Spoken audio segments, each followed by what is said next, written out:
Well, Val, what was the motivation behind creating a solution like Isaac? It's very much what the IDC study discussed and Crawford mentioned. It's simplification, it's ubiquitous management, it's recognizing that our customers need to do more with less. The CEO and president of Technology Support Industry Association, J.B. Wood, published a book named Complexity Avalanche in late 2009. And in that book, he defined what I'm going to show in this graph, which is features versus time. And the first line describes the growth in terms of complexity in features and functionalities in terms of solutions in the technology space, what the potential value of products and solutions that can be recognized by our customers. The line below is the actual usage of technology. What is the current value that our customers are recognizing with the products and solutions they provide? As technology vendors, we have to do a better job in terms of what J.B. Wood called the consumption gap. And as you can see with that pictorial, you see an increase in consumption gap over time. So what do we do to allow our customers to recognize the full return on investment of the technologies and solutions? In the book, Mr. Wood discussed reducing the consumption gap using services organization.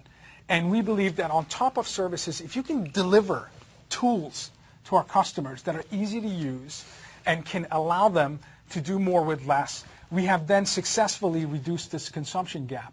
There has been generational studies that speak to Generation X wanting a better balance between home life and work life, and Generation Y wanting to have a more intimate social relationship with their company.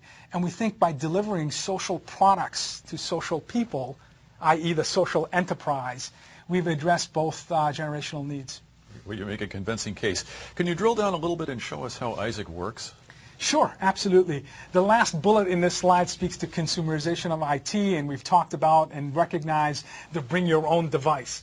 Again, part of simplifying work-life, home-life balance is being able to give individuals the opportunity to bring the tools they use at home to work in a secure, robust, scalable manner.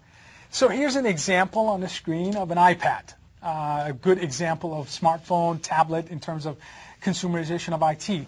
I'm going to be demonstrating this using Salesforce.com's Chatter.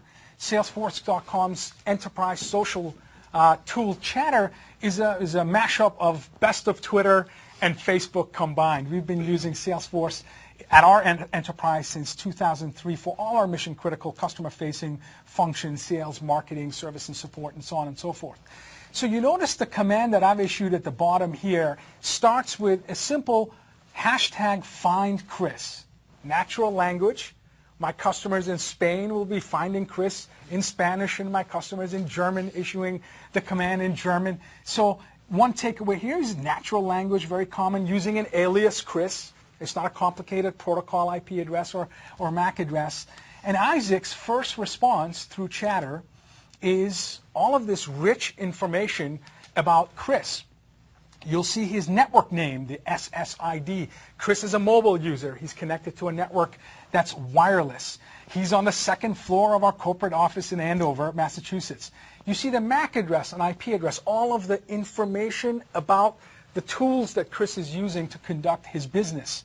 You also see the signal strength and information regarding the wireless network, which consists of an access point and a controller.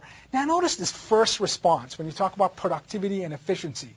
Incredible amount of forensics with that first chat that comes from the machine. The second representation is a graphical 24-hour bandwidth utilization of the controller and the access point that a Chris is associated to.